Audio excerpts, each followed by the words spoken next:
Now, 5 years ago this week, a sitting member of Congress and 18 others were shot at a supermarket in Tucson, Arizona. It wasn't the first time I had to talk to the nation in response to a mass shooting, nor would it be the last. Fort Hood, Binghamton, Aurora, Oak Creek, Newtown, the Navy Yard, Santa Barbara, Charleston, San Bernardino. Too many.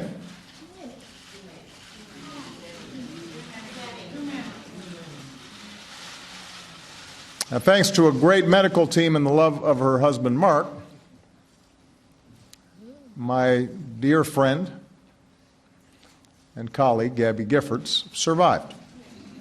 She's here with us today with her wonderful mom. I was there with Gabby when she was still in the hospital. And we didn't think necessarily at that point that she was going to survive. And that visit, right before Memorial,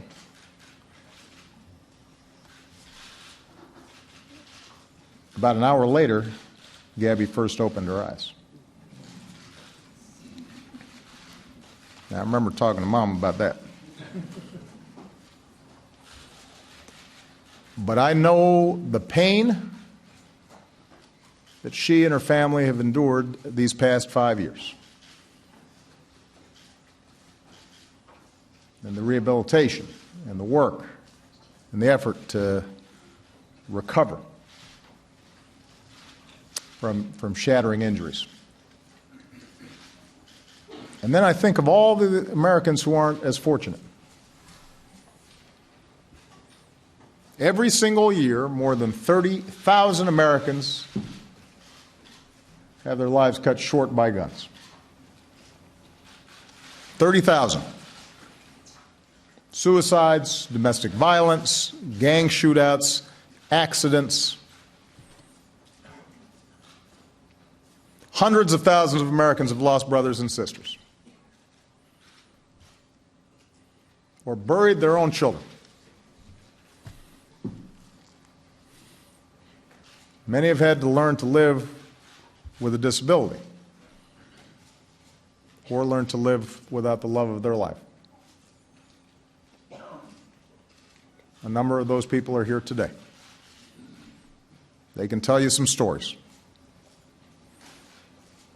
In this room right here, there are a lot of stories. In Dr. King's words, we need to feel the fierce urgency of now. Because people are dying. And the constant excuses for inaction no longer do. In fact, we know that background checks make a difference. After Connecticut passed a law requiring background checks in gun safety courses, gun deaths decreased by 40%. 40%.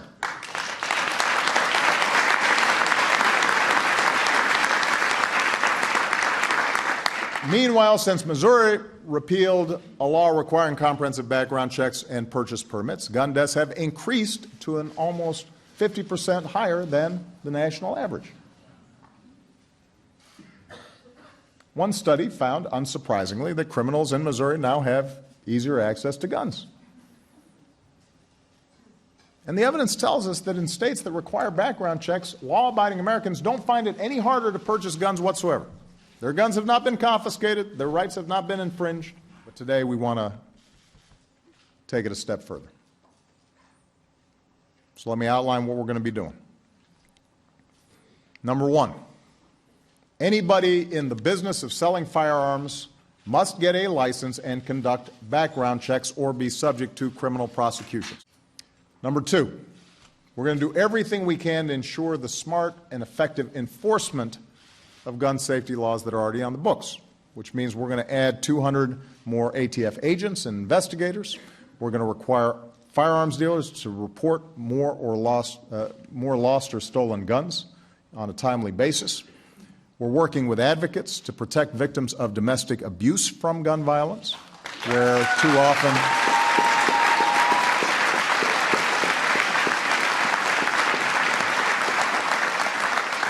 often people are not getting the protection that they need. Number three, we're going to do more to help those suffering from mental illness get the help that they need. High-profile mass shootings tend to shine a light on those few mentally unstable people who inflict harm on others, but the truth is that nearly 2 in 3 gun deaths are from suicide. Number four, we're going to boost gun safety technology. Today, many gun injuries and deaths are the result of legal guns that were stolen or misused or discharged accidentally. In 2013 alone, more than 500 people lost their lives to gun accidents, and that includes 30 children younger than 5 years old. Now, in the greatest, most technologically advanced nation on earth, there is no reason for this. We need to develop new technologies that make guns safer. If we can set it up so you can't unlock your phone unless you got the right fingerprint, why can't we do the same thing for our guns?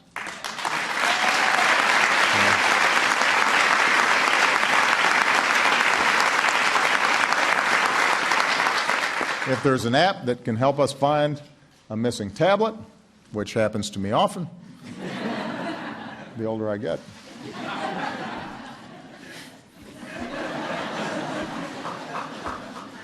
if we can do it for your iPad, there's no reason we can't do it with a stolen gun. If a child can't open a bottle of aspirin, we should make sure that they can't pull a trigger on a gun. Second Amendment rights are important, but there are other rights that we care about as well, and we have to be able to balance them. Because our right to worship freely and safely, that right was denied to Christians in Charleston, South Carolina. And that was denied Jews in Kansas City. And that was denied Muslims in Chapel Hill and Sikhs in Oak Creek. They had rights too. From moviegoers in Aurora and Lafayette, our unalienable right to life and liberty and the pursuit of happiness, those rights were stripped from college kids in Blacksburg and Santa Barbara, and from high schoolers at Columbine, and from first graders in Newtown.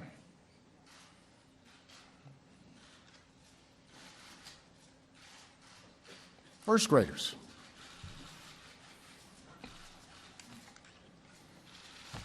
And from every family who never imagined that their loved one would be taken from our lives by a bullet from a gun.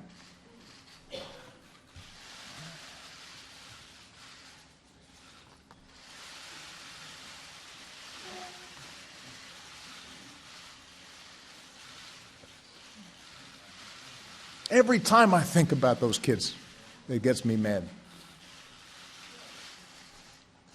And by the way, it happens on the streets of Chicago every day.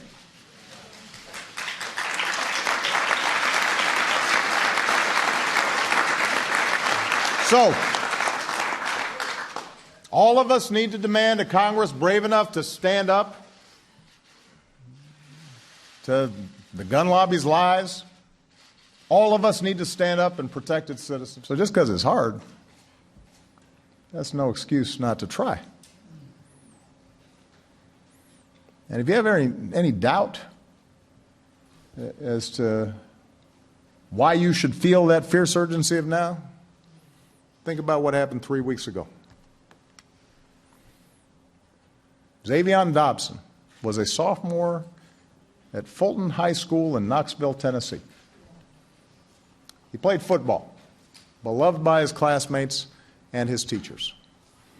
His own mayor called him one of their city's success stories. The week before Christmas, he headed to a friend's house to play video games. He wasn't in the wrong place at the wrong time. He hadn't made a bad decision. He was exactly where any other kid would be. Your kid. My kids. And then gunmen started firing. And Xavier, who was in high school, hadn't even gotten started in life, dove on top of 3 girls to shield them from the bullets. And he was shot in the head. And the girls were spared. He gave his life to save theirs. An act of heroism a lot bigger than anything we should ever expect from a 15-year-old.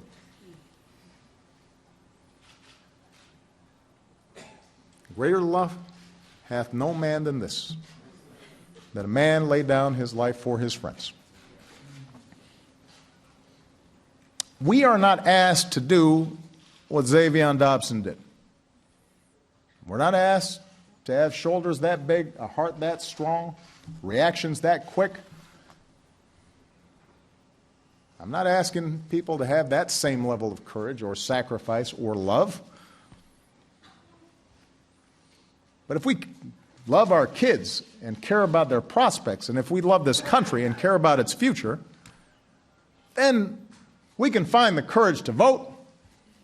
We can find the courage to get mobilized and organized. We can find the courage to cut through all the noise and do what a sensible country would do.